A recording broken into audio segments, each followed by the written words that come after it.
आज लोग अपनी जरूरत और अपने अपने मूड के हिसाब से बदल जाते हैं।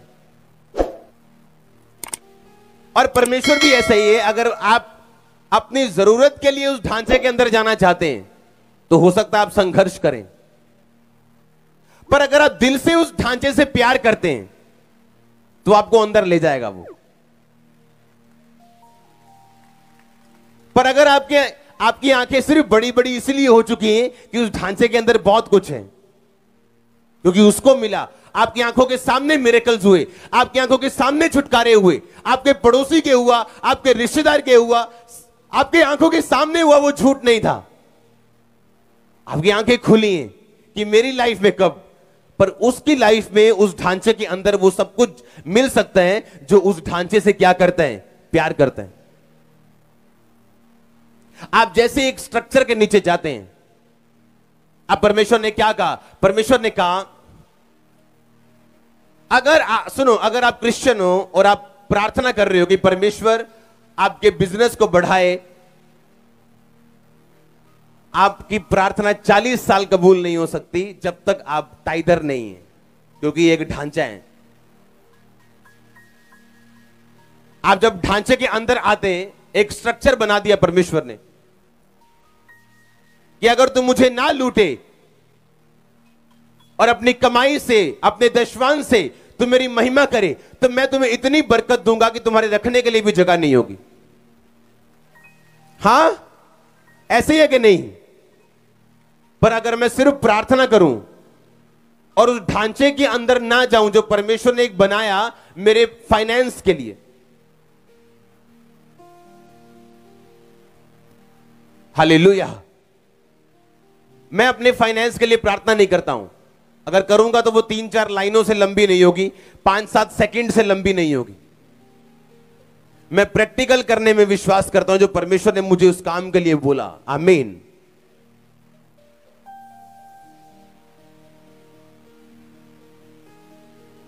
हालेलुया।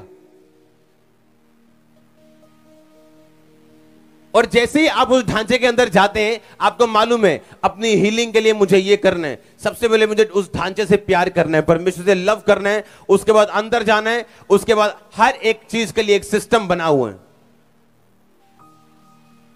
मुझे इंपार्टेशन चाहिए, मुझे अधीनगी करनी, मुझे फाइनेंस में बढ़ना है तो परमेश्वर ने मिनिस्ट्रीज ठहराई, काम ठहराए, जहां आप काम करते हैं परमेश्वर का बोते हैं तो परमेश्वर आपको बढ़ाते हैं। आपको हीलिंग चाहिए, आप हीलिंग मिनिस्ट्री में जाते हैं, आप प्रार्थना करते हैं, उसके कोड़े खाने से मैं चंगा हो चुका हूं, कन्फेस करते हैं, प्रेयर होती, आप हील होते हैं। हर एक चीज के लिए एक ढांचा बनाया परमेश्वर ने। आप इमेजिन करो अगर वो अंधा उस रोड पे ना होता, कहीं और होता, तो यीशु मसीह उसे कभी भी चंगा ना करते। हाँ,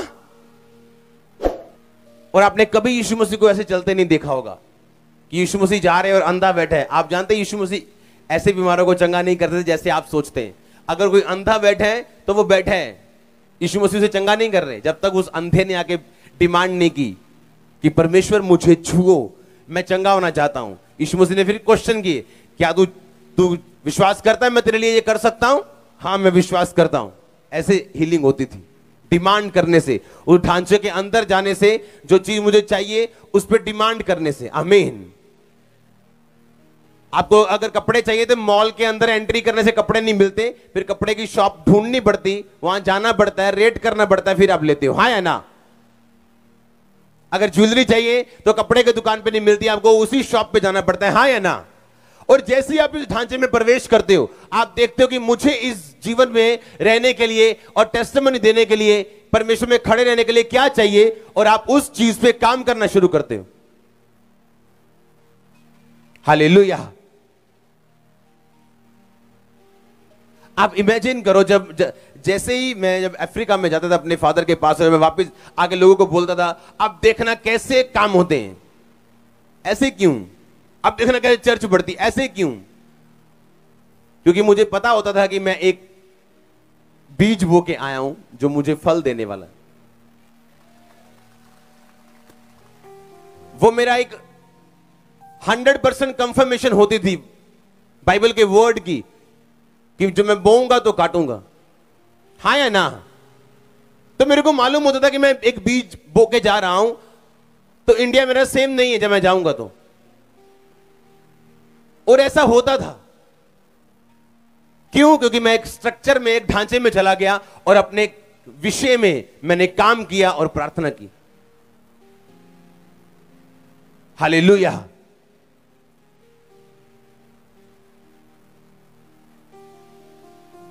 आप जानते हैं, जब आप बोने वाले बन जाते हैं, आप कर्जाई नहीं रहते। आजमा के देख लो, आप कर्जाई नहीं रहते। जैसे ही आप बोना शुरू करते हैं, आप कर्जाई नहीं रहते। वो आपके वेज ओपन करता है उस जगह से जहां आप सोच भी नहीं सकते। क्यों? आप एक स्ट्रक्चर में चले गए, एक ढांचे में चले गए। उस ढांचे में अगर मेरे को हीलिंग चाहिए तो मैं हीलिंग स्क्रिप्चर्स पढ़ूंगा। उसके कोड़े खाने से मैं चंगा हो चुका हूं, मैं मनन करूंगा, मैं प्रभु भोज को लूंगा, मैं प्रार्थना में जाऊंगा, उस विषय के लिए डिमांड करूंगा और प्रभु मुझे हील करेंगे। पतरस लिखा, जब उसने सब लोगों को जवाब दिया, जब लोग कहते थे कि ये कौन है, 120 लोग लगता है शराब पिए, दारू पिए इन्होंने। पतरस कहता, हम प्रार्थना कर रहे थे योएल नबी की पुस्तक से कि अंत के दिनों में तू अपना आत्मा सब मनुष्यों के ऊपर उंडेलेगा। कहता उस वचन में से हम प्रार्थना कर रहे थे तो परमेश्वर ने अपनी आत्मा को उंडेला। वो इमोशनल नहीं, वो स्पिरिचुअल है। आमीन। अगर आप स्पिरिचुअल और इमोशनल होके मांगेंगे, प्रभु मुझे चंगा कर, और ये नहीं बताएंगे बाइबल में लिखा है उसके कोड़े खाने से मैं चंगा हो चुका हूं, आप अपना केस फाइट करेंगे, अपने केस के लिए लड़ेंगे। उस ढांचे के अंदर सब कुछ मौजूद है जो आपको चाहिए, लेकिन आपको काम करना पड़ेगा।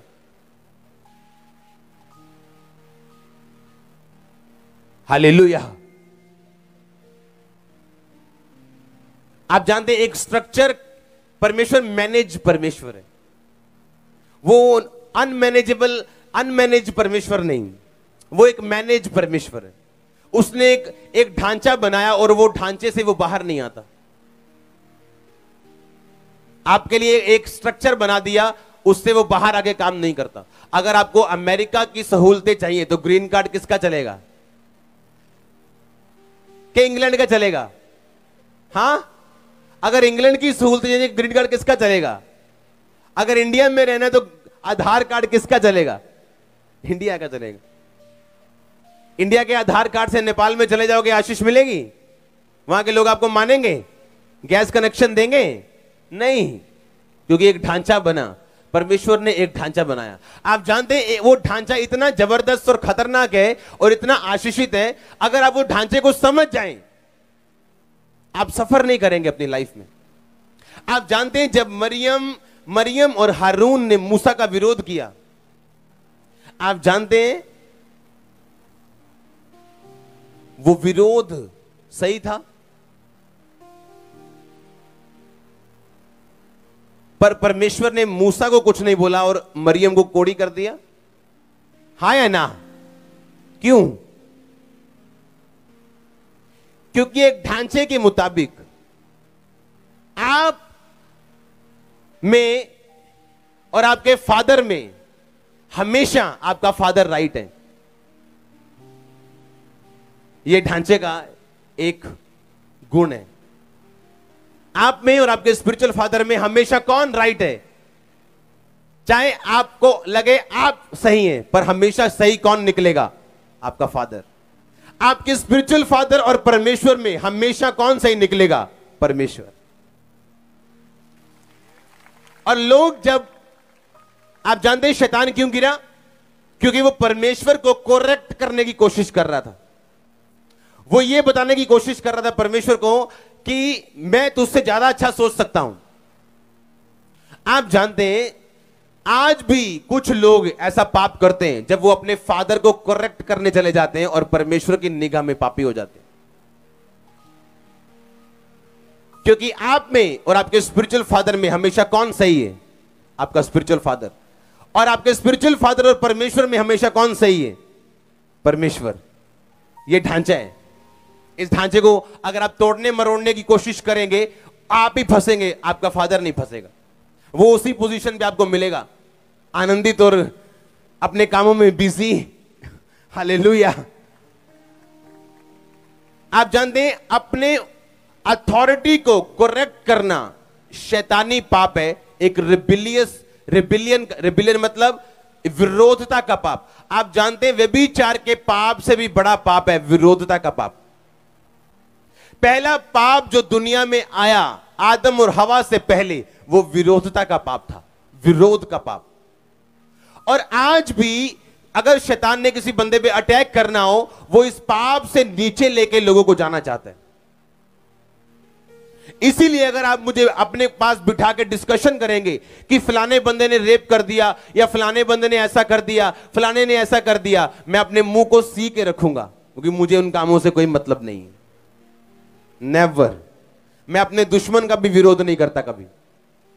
जिसने मेरे खिलाफ बोला उसका भी विरोध, मुझे पता है विरोध करना शैतान की ओर से। और जब एक आदमी अपनी अथॉरिटी को करेक्ट करना चाहते हैं, वो पूरा 100% प्योर डेविलिश है।